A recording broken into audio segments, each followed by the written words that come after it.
flying as the game ended. After the final buzzer. Listen, I don't know what it is with hockey players, bro. I don't. I don't know if, they die. I don't know. But, bro, hockey players, they be angry. I feel like hockey has literally one of the most fights. Test me, back up the bands and then flip it. Bet me, walk in the spot with the loops, not Jesse. This shit what I'm stepping in. Put my bitch in leopard print. They don't really know me. I was good here, dude. It's a whole lot of reactions. Oh, you talk about word. Before I even start, I told you I thought I was playing. Y'all see what I got on, feel me? Merch, feel me? I actually fuck with my merch, feel what I'm saying? Shit warm, feel me? It fit true to size, like it fit perfect. Hold on. Feel me? Hold on. Feel me? You see the Jordan shorts, but it fit perfectly, feel me? A nice warm, bro. Come on, yeah. I need a cop out, stop playing. Cop out, feel me? Cop out, stop playing. Stop playing. But I told y'all, bro, that I was going to try to react, not try to. I'm going to react to other things besides music. You feel what I'm saying? Do a whole bunch of different type of videos, not just music. I do scary videos. As you see in the title, I'm about to do, like, athlete, just top 10 videos in general. All of that, feel me? We do all of that. But, so now this video is from the YouTube channel Watch Mojo, and they upload a lot of videos, feel what I'm saying? So I'm probably gonna be reacting to most of their videos. They got a lot of interesting things, and just how I said, I'm trying to be diverse. They got a whole bunch of things too. They got videos on like top 10 actor roles, feel me? Top 10 athlete, like they got a whole bunch of stuff, feel me? So probably gonna be reacting to a lot of their videos. As you see in the title, top 10 times athletes clashed with fans. And usually you hear the freaking athletes fighting with the athletes. You know what I'm saying? It's a whole different ball game when the athletes clash with the fans. Now, there has been a couple times I've seen in basketball, you feel me? Fan talking shit. Like, oh my gosh. Like, I remember I seen one. It was like with LeBron. They was at the free throw line. LeBron, he was like down low, getting ready to get the rebound because of the second free throw. Somebody was like, hey, where's Kyrie? And he was like, at your mom's house. But it's like, it's funny. Like, fans really be trolling the athletes. And it's like, if the athletes retaliate, fine. $20K. Down the drain, but let's see what they talking about, for me. Let's get it.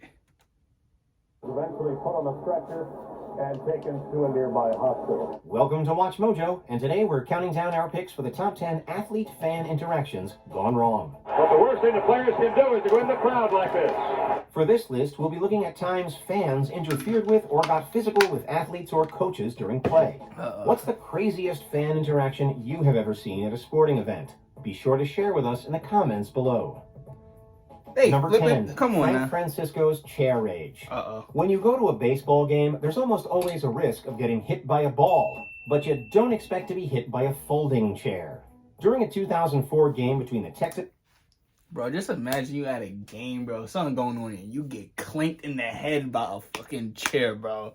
Like, I'm gonna be tight, bro. Like, if a nigga throw a chair at me, bro, better not find out who it is, bro. Like, at that point, I just see red, you feel me? Like, if a chair, bro, like, you ever been in so much pain? Like, you know how, like, you're in certain, like, it's like certain levels of pain that bring out certain reactions out of you. Like, you could be in somewhat pain and be like, ooh, ah. Then you be in enough pain to the point where you crying. Then it's like, you ever been in that pain where it hurt so much that you just get mad? I'd be mad as fuck. Like, adrenaline start pumping. But, like, let's see what you're talking about. Let's see. The Oakland A's, an Oakland season ticket holder heckled the Rangers pitchers. Apparently, relief pitcher Frank Francisco's patience ran out during the 9th inning, so he threw a folding chair into the crowd. Despite being paid to have decent aim, Francisco hit the trash talker's wife instead, breaking her nose. The pitcher was arrested and sentenced... Number one, this is a pitcher, bro. Pitcher. So if you gonna throw the chair, at least throw it at your target, bro. Like, that's like when... That's the same thing as, like, it's a little deep, I don't know, if anybody has been affected by this personally, but, like, drive-by shootings and stuff, like, even though, yes, drive-by shootings, no, like, I'm not recommending that at all. I never justify it, you feel what I'm saying? I feel like, if you got beef with somebody, you feel me, you square up, feel me? But it's like the same thing with drive-by shootings and hitting innocent people. Like, if you're gonna do something like that, make sure you hit the target at least, bro. Like, come on, gang. Come on, gang. You hitting innocent people that got nothing to do with this. I mean, unless the wife was talking shit too. Man, you feel me? And I mean, still does. Program and anger management classes. Yeah, facts. Number 9, the Jeffrey Mayer incident. During the first game of the 1996 American League Championship Series between the New York Yankees and the Baltimore Orioles, Yankees shortstop Derek Jeter hit a fly ball to right field. Luckily for him, 12-year-old Jeffrey Mayer was sitting in the best spot possible. Luckily for him. Mayer reached over the fence and grabbed the ball with his glove. And what happens here? He contends that a fan reaches up and touches it. But Richie Garcia says no, it's a home run. Umpire Rich Garcia ruled the play a home run, much to the dismay of the Orioles. That ball was not in the seats.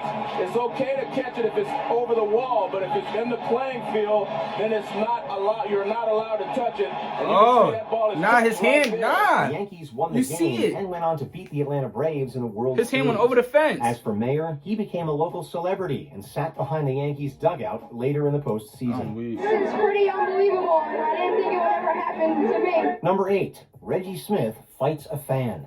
The San Francisco Giants and the Los Angeles Dodgers have been bitter rivals since the two teams were based in New York. No other rivalry Yo, I'm not gonna lie, the baseball bros be lit. Like, it don't happen too often, but when it happens, bro, you got people coming from the benches, you got people coming from the bullpen on the other side of the field. Like, it be lit, be that static, like, And it always starts with the pitcher and the batter.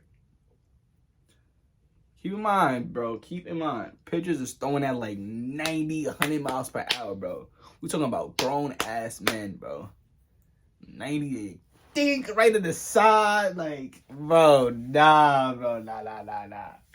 Bro, I remember there was one time personally, because I used to play baseball, for me. I used to do it all when I was young. Like, for me, it's like, I only did the 3 main sports for me.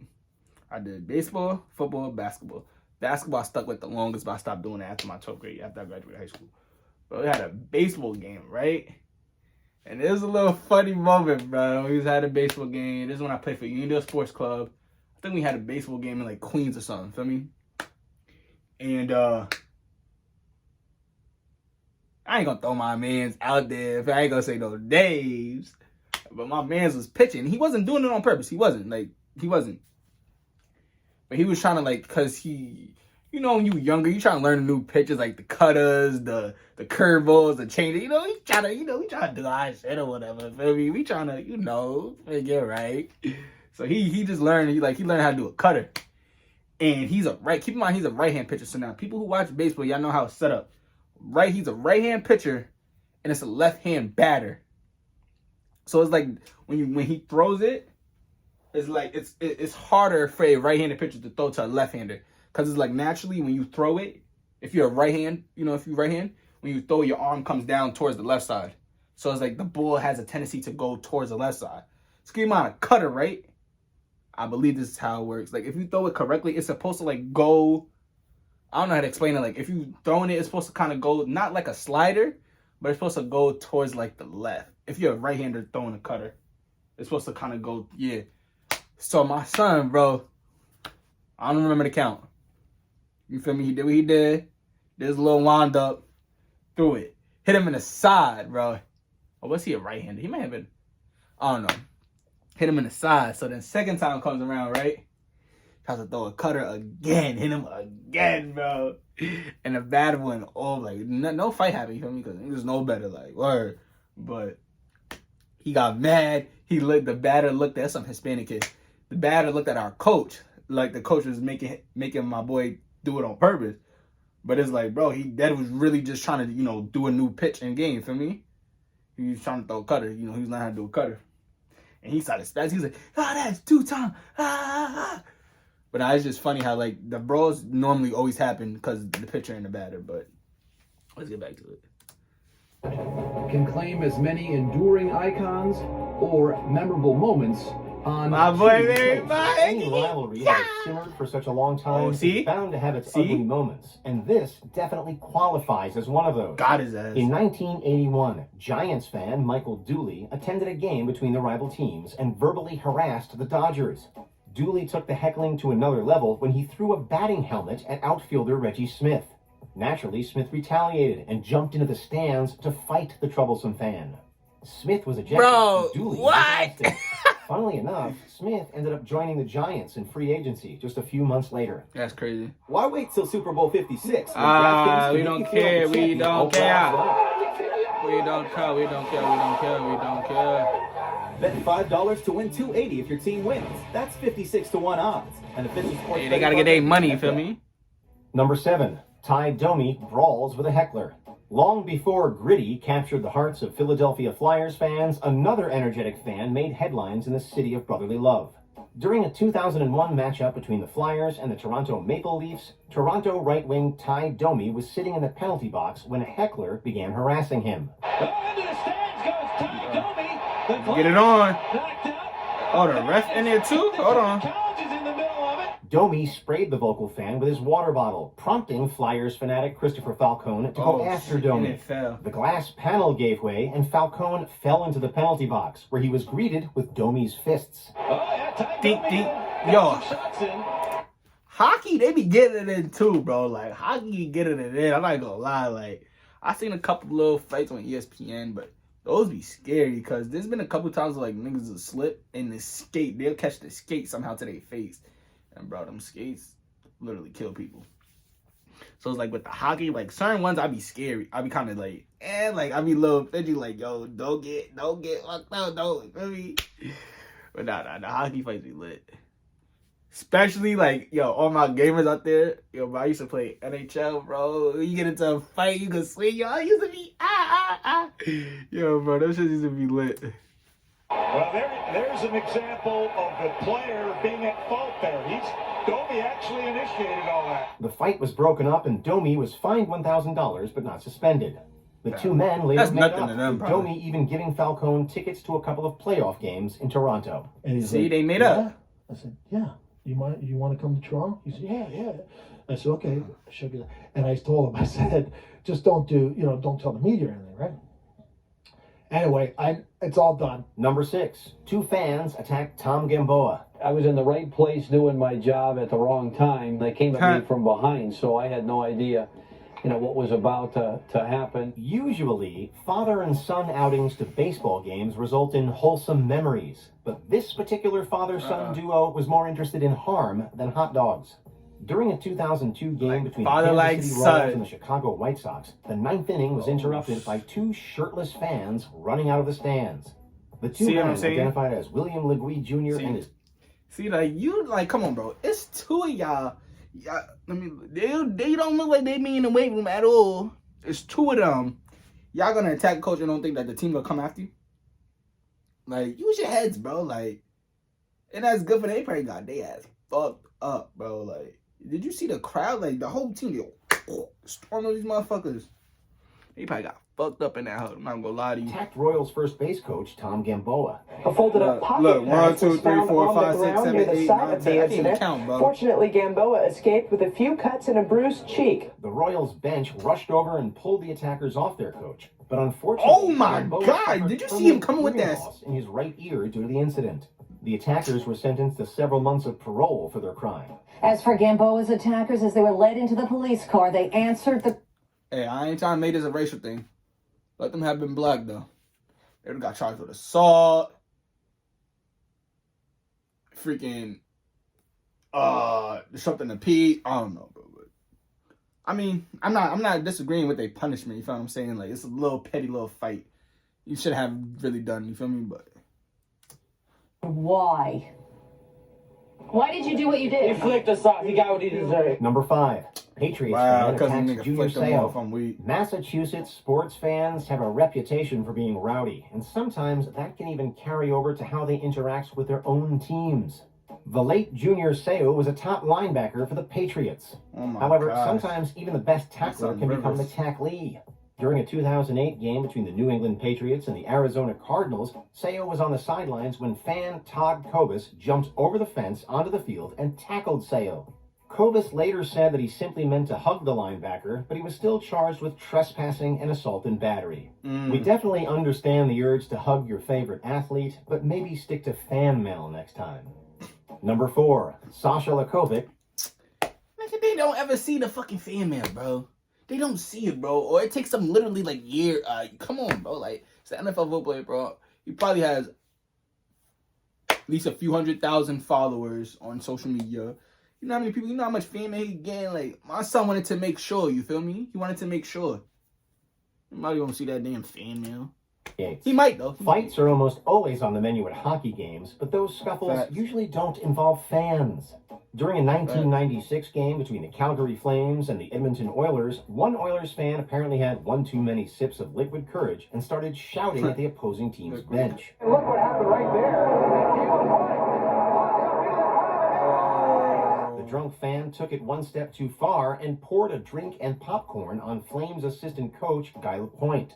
Calgary player Sasha Lakovic immediately stood up for his coach by jumping over the glass and throwing punches. Actually, you should, bro. I don't care what the situation is. If I'm a player, bro, and I see somebody, especially if we fucking, like, don't get me wrong, there be some teams with dickhead coaches. You feel what I'm saying? At the end of the day, bro, that's still your coach, bro. Like, he's still, you know, he's still trying to get y'all right, you know, become athletes, you know, successful athletes. I don't care what the situation is, bro. If somebody attack my coach, bro, I'm defending my coach. That's me being a real player. Especially if the coach is, like, 9 times out of 10, bro, the coaches is looking out for their players anyway, so the players gonna have their back. And to the people, the dumb people that do stuff like that, like, you don't think you're gonna get jumped by the team, bro? Unless, like, you know, I'm not saying, you know, nothing, but, like, certain teams you might be able to get away with that. I'm not saying in terms of sports, just certain kinds of teams you might be able to get away with something like that. But, I mean, tag one of my coaches, bro, and see how we react. Put it like that. Teammates and coaches pulled Lakovic back, and he was suspended for 2 games. And there's Lakovic going over the top as the Flames players thankfully held him back before that got worse. Number 3, the Steve Bartman incident. Buying a ticket to a baseball game shouldn't lead to needing police protection. During Game 6 of the 2003 National League Championship Series between the Florida Marlins and the Chicago Cubs, Marlins batter Luis Castillo hit the ball into left field. As Chicago outfielder Moises Alou leapt to catch the ball, Cubs fan Steve Bartman deflected the ball, potentially preventing the second He would have caught that. He would have caught that. He would have caught that, bro. The umpire's all over it. The Cubs ultimately lost both the game and the series. As for Bartman, he had to be escorted from the game by security, and police cars later surrounded his family home for his safety. And the story turned basically from Cubs going to the World Series to this. I'm thinking, why are they doing all of that for? And I just realized, they in Chicago, bro. They in Chicago, bro. I just peeped Chicago Cubs, bro. So, damn, bro. I'd have been tight if I was that person, too. I'm not gonna lie. Even though my son he was happy. He see a ball. Like, bro, anybody that's in the baseball game, bro, that's like one of the things to do as, like, that's one of the accomplishments to do as a fan, bro. Let me catch a foul ball, catch a home run. Home run is crazy. I'm not even gonna lie to you, but he just was excited. And now he gotta watch over his back, bro. There be some really, really crazy ass like sports fans like that will literally die for their team, bro. Like, I'm not even playing. I've witnessed a couple of those firsthand. Shit is crazy. It's like, man, you don't even know him. You don't even know him, bro. What are you doing? Like, blew it for us, even though the pitchers gave up, 8 runs and the shortstop booted the ball, but everything was. Damn, now he got to cover his face. This one poor guy. I feel bad for More him, than bro. a decade later, the Cubs gifted Bartman a championship ring after they won the 2016 World Series. Cubs brass say they're honored to give Bartman the ring, adding, "We hope this provides closure on an unfortunate chapter." Bartman says he's deeply moved and sincerely grateful, and hopes it will be the start of an important healing and reconciliation process for all involved. By advertising on YouTube, these I ads is catch going the eye crazy, of my like. ideal customers at the right. 2. Boston Bruins players versus New York Rangers fans. Madison Square Garden has seen its fair share of fights, but those fights usually don't involve the fans.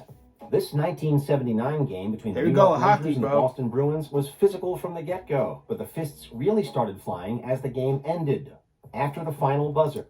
Listen, I don't know what it is with hockey players, bro. I don't. I don't know if, they die. I don't know. But, bro, hockey players, they be angry. I feel like hockey has literally one of the most fights. And low-key, I feel like it's because of I feel like the way it's set up is bound to fight. Like, you're allowed to truck people.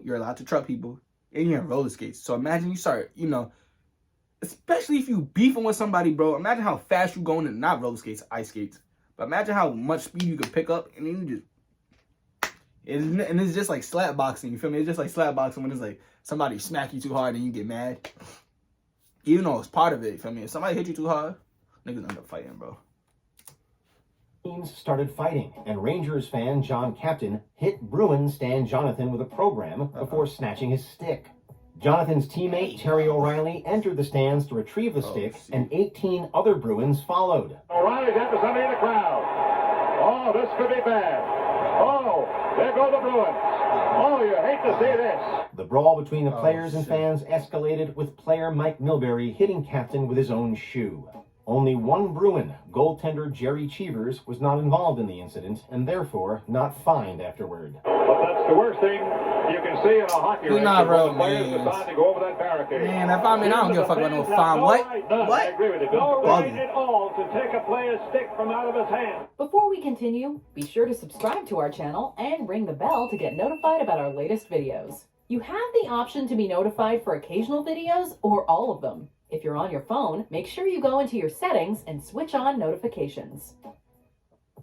Number 1, make sure you Malice at the Palace.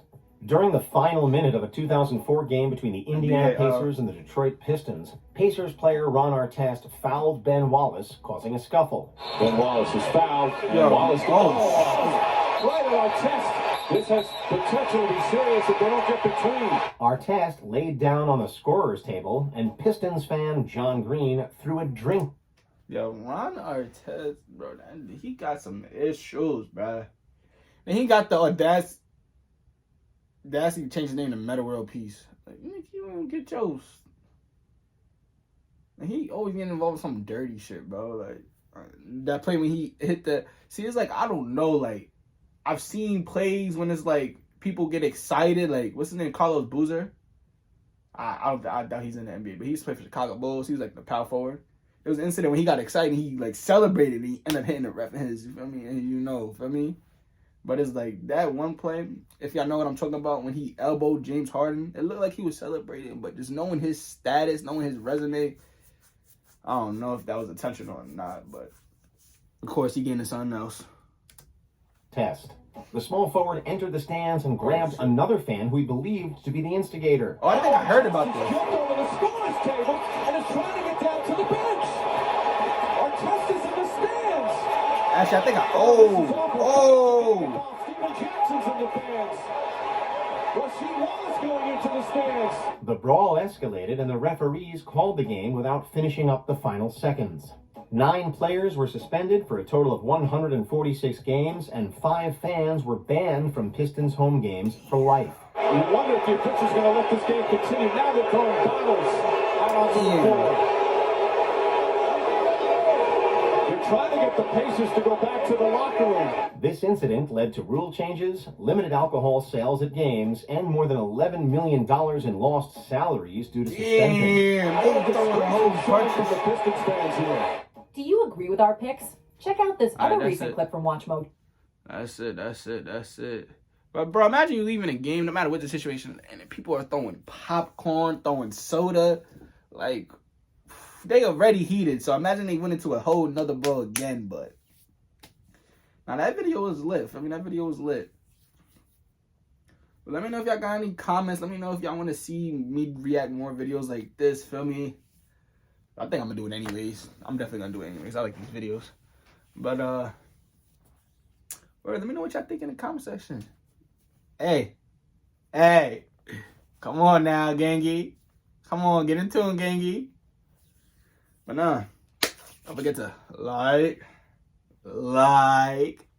comment, share, subscribe, turn on post notifications. We out of here.